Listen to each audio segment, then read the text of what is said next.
Happy New Year, guys. How's everyone doing? Had a good break? That's good.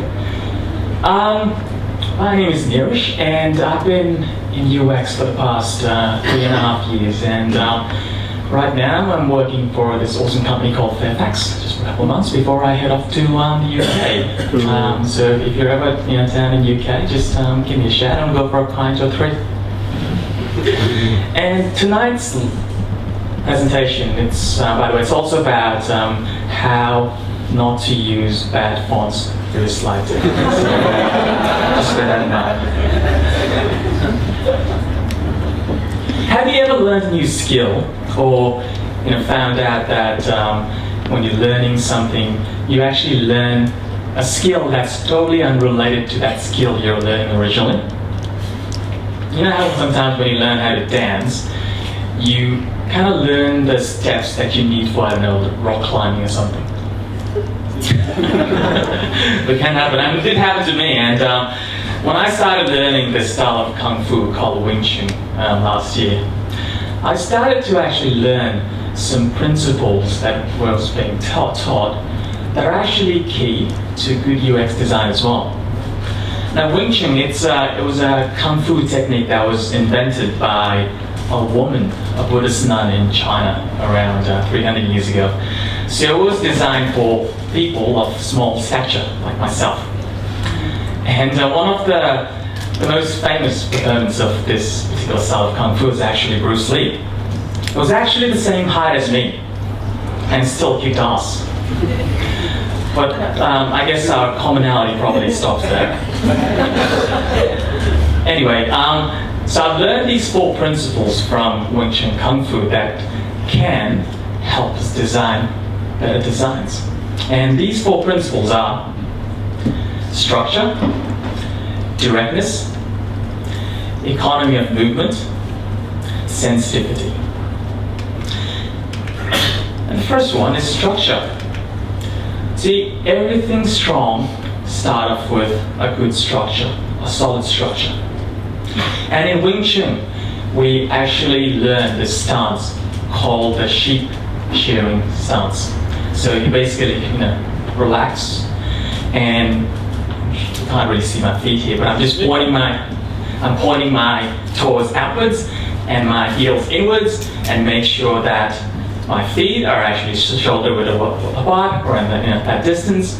And then you pull back your wrist, and then just stand like that.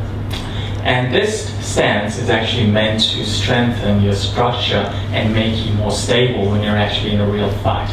Obviously, you don't have to follow that structure every time you fight, but when you're actually training to fight, if you can get a feel of that structure, then you become more stable when you're actually fighting.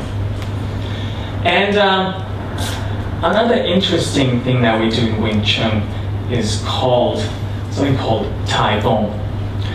Now, what Tai Gong means, actually, has anyone done Wing Chun here? Oh, there's one guy here. So, that's why he came. Actually, I invited him to be a volunteer.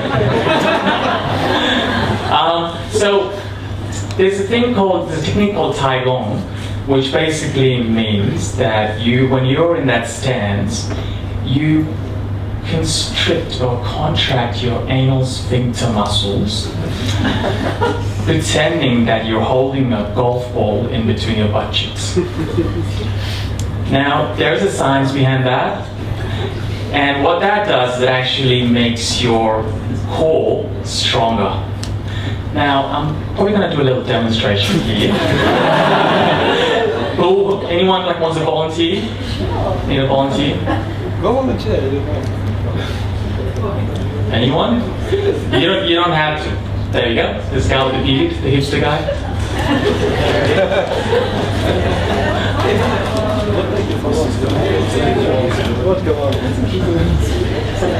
How's it going? Well, very good for now. Don't worry, I'm not going to finish. So, what I'm going to demonstrate to you is how, putting on that Tai Gong can actually make your structure more stable. Now, just relax. I'm not going to hurt you. Face this way. And what I'm going to do is I'm going to place one of my hands on your tummy and another hand on the back of your head. And I want someone to just grab the mic. Thank you. Yeah, I can still talk. You bring it closer.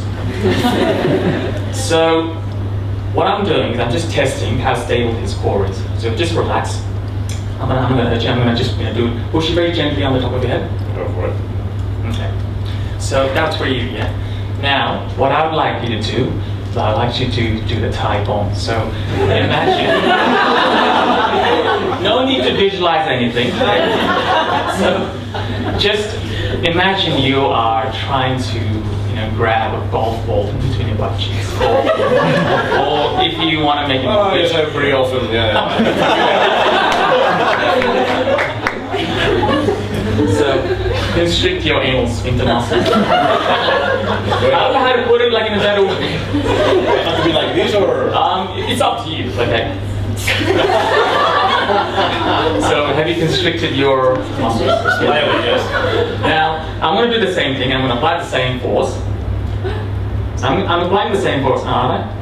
Yeah. So, this time I'm concentrated here. This time, just you can straighten up your head. This time, I can't actually move him. Now, thanks, Laura. So, what I'm trying to demonstrate is even a small tweak in your structure can make you a lot more stable. So, why is this actually important in UX? UX has a lot of structures and frameworks and processes. And it is actually, it can be very difficult to come up with good design if you're not following a proper structure, a proper process. It's not just about doing ad hoc random sketches and hope for the best. Sometimes you can fluke it, but most of the times it is better to have a good structure in terms of how you think about it. And especially if you're starting out in UX, I think one of the most important things to learn is the methodology that involves UX design. Has anyone seen this video called What the Bleep is UX Design? It's by Matthew McGain from UX Mastery. It's a really cool sketchnote video. He's actually shooting himself, sketchnoting like live, and explaining in the process what UX design is. And in that video, he actually mentions that UX has a low barrier of entry. Now, that is kind of true, but like if you can't really dive in if you don't know how to tread the water. And you'll find that a lot of times, if you can't back up your design decisions with proper methodology and design principles, then you're probably going to get eaten alive by your clients and your stakeholders. So, structure is very important. And the next principle or concept that I learned from you in Wing Chun is the concept of directness. Okay. So Wing Chun Kung Fu has something that is very unique to that system, and it's the system called the center line theory.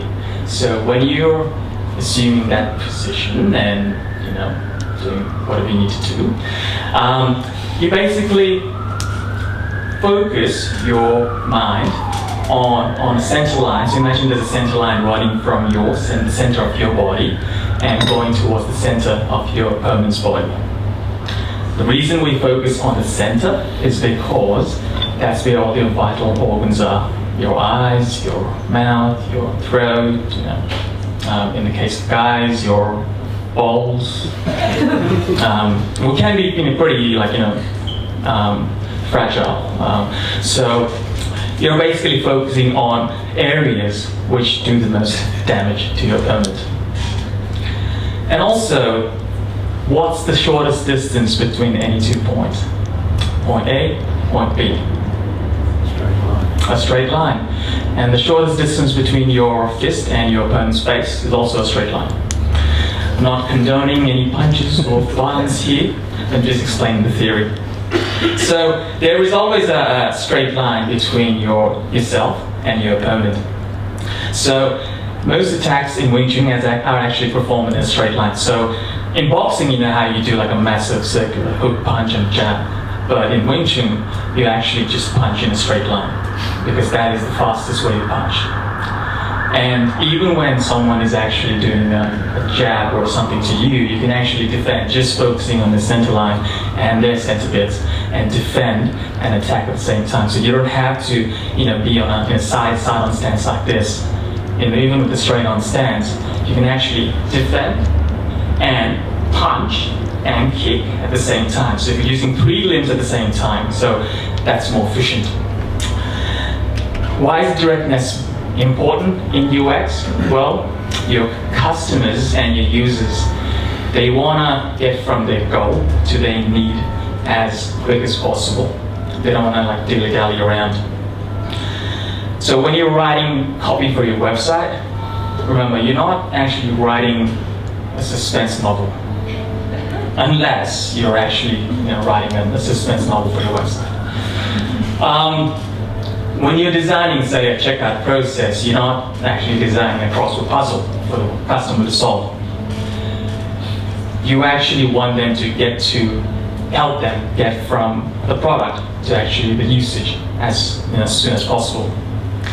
And I'm sure you've heard of this quote a lot of times: the customer is not on your website to start a relationship with you. And I think it was Jared Spool who said it for the first time. I don't really remember. But yeah, your customers, they just want to get shit done and get the hell out of there. They don't really care about using your website, how cool your image carousels are, or how the pop-up works or whatever. They just want to get that product ordered and use it straight away. Directness is vital. Next principle that I've learned is the economy of movement. Now, who here has seen a kung fu movie? Yeah? And what's one of the first things when you notice when you see a kung fu movie? I mean, besides all the hot chicks who can fight, obviously. One of the first things that I notice when I watch martial art movies is how exaggerated and theatrical those movements are. And that's actually Van Damme doing a split. And in every martial arts movie you see all these really awesome moves and fancy techniques and all these splits and whatnot. But it's all well and good to be able to do that, but most of us mortals, there's no way in hell we can actually do a Van Damme split or do a flying kick, especially if you're someone like Nathan in his hipster skinny jeans. That probably would have been a bit more difficult. But in Wing Chun Kung Fu, we are a bit lazier, so we don't actually like to do any fancy moves. Why do a massive roundhouse kick when you can just kick someone in the balls and run away? It's much more economical. And that's where the concept of lean UX comes in. It's all about the outcomes over outputs.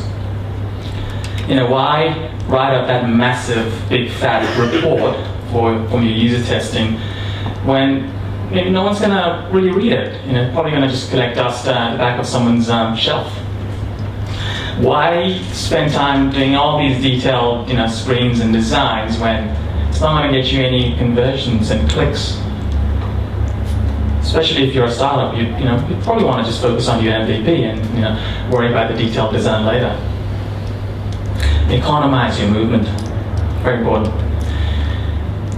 And lastly, a technique or a principle that I learned from Wing Chun Kung Fu was it's a technique of sensitivity, so being more sensitive.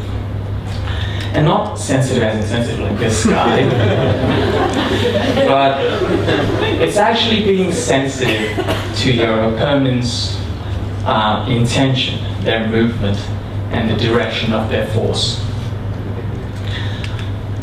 And in Wing Chun, what they do, the practitioners, they spend hours and hours practicing something called Chi Sao, and which literally translates to sticky hands.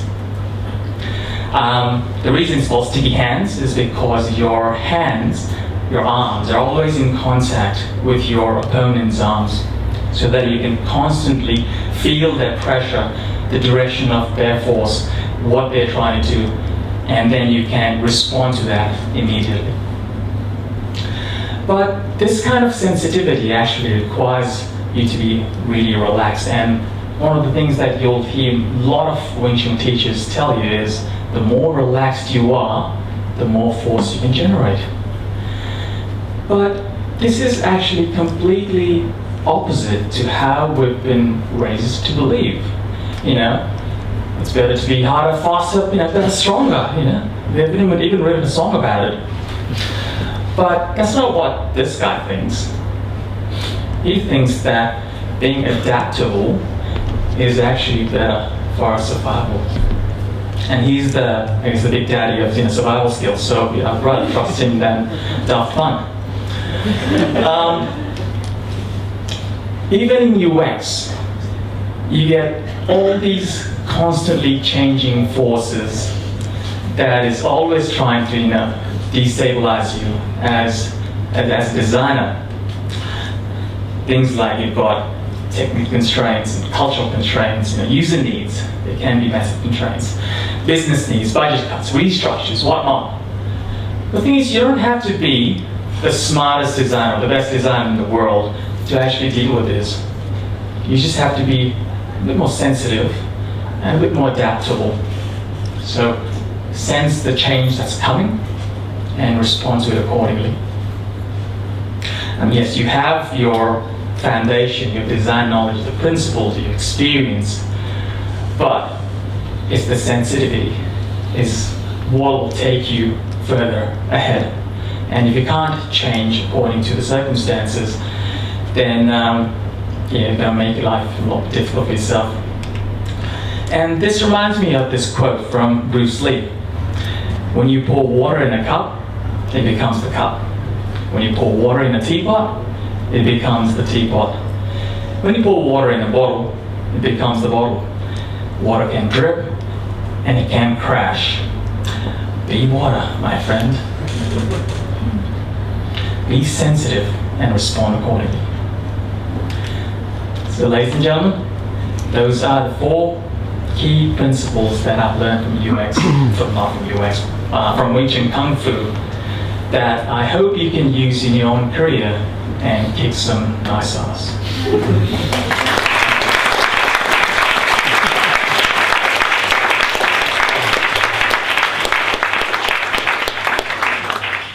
Any questions? Kate? Yeah, if your goal is not to sell a product, but to change the mindset of the person that's come to your site, does that change the directness approach? No. They still have a goal in mind. Repeat the question. So I think the question is, if your goal as a company is not to sell a product, but to change the mindset of your user or whoever you're catering to, does that change the approach? I don't think so. You still have a goal in mind, which is to change their behavior. Just like when a customer comes to or a person comes to your site, you're trying to change their behavior by trying to get them to click on a button, trying to get them to pay for your product. Similarly, like when you have a service or a concept you're trying to sell, you're still trying to change their behavior. So they still have a goal in mind, which is to determine what your service does and whether it's worthwhile changing their behavior for your service. So being able to directly communicate that message, I think, is vital. And it's not, you don't have to actually sell a physical product to do that. You can do that for every product. I think every product and service. Did that answer your question? Kinda? I guess it's like turning the product into something else, like instead of thinking of it as a product. The thing is, you're still selling something. Everyone is selling something.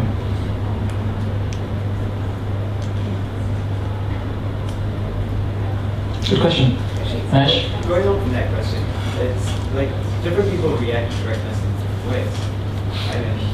I suppose if you identify your key customer and then you're very clear that this is the level of directness that you want, you of course then you're going to turn some people on as well. But pretty much answering that question. If you're clear about your key customer, just service that customer, then slowly integrate. But you understand, right? So if you're direct about one customer, or a customer, some people are going to be turned off. It's loud, it's clear, that's too much. Well, it depends on what you know about your customers as well. If your customers are more of like the browsing kind who want to actually spend time, say reading all these pages to go to where they want to go, then it might be a good idea to get them to just explore. It all depends on the context in which your product will be used. So I don't think there's any one size fits all approach. Nadia? So I think there is also another aspect. So people can passively look, and people can actively look. So it's about the behavior, and I'm not really have like direct goals. I'm just browsing. So maybe it's more about that. Yeah, I mean, users can come to your website with different goals. Have you seen the customer journey, the customer purchase process in marketing? How they start from the need, problem, and the need, really realizing the need, and then going out and looking for information. And once they find information, comparing the different sets of information. And once they've compared the different sets of information, then making a decision as to which product to go with, and then making that decision using the product and post-purchase evaluation. So depending on what stage your customer or user is at, their goal will be different. And you will find those goals based on the users you've talked to, the personas you've created, and what are some of the goals there are. So you need to actually be able to cater to those different goals depending on what you want them to achieve. Any more questions? Do you want me to demonstrate another Taigong? Along the same question. I just wanted to add on the directness. The first question I was also going to ask, what was your thoughts on these new trends of websites just based on feeds and streams? When basically it's for the users to go there and just be exploring the sites. There's really no, here's a section that is for login, here's a section that is for news, here's a section. It's just a stream of things like Mashable website, where you just go in. So I was thinking of the directness, but I think you answered before where it's not necessarily just the where the user looks at, but it's also what the goal is for the user. So if the user is coming to our site to explore things, maybe that's the best way to provide that directness. If they are just looking for stuff, like exploring things. So I don't know if I'm making myself clear, but I guess my original question was what your thoughts on these sites that are string-based or feeds when there just keeps coming stuff. Do you see that as directness of providing that to the users? I mean, the question was, what are my thoughts on these websites that are basically dedicated to providing feeds to users? And I think that is the concept of directness. You basically go there and you get to access information straight away. Just scroll through, maybe just spending some time on a Sunday afternoon, just bored at home, and you're just scrolling through feeds and just trying to see what's available. So I think that is a concept of directness being applied there as well. Instead of having them to log in, do a search, do another advanced search and whatnot. So instead of just doing that, just get them to the content straight away. Content is the design. One more question. It's about if the user arrives to the website and then the user has one goal, and then how do we respond to change of this goal to something else? It's more motivate to do something else. How do we see that directness in that circumstances? So I'm not sure I really understand your question. No, the question is about people. It's not because I'm coming to the website and I'm browsing, just here for my entertainment, and then suddenly I decide I need to buy this or I need to do something else. This is about that. You mean when the user changes their goals? Yeah.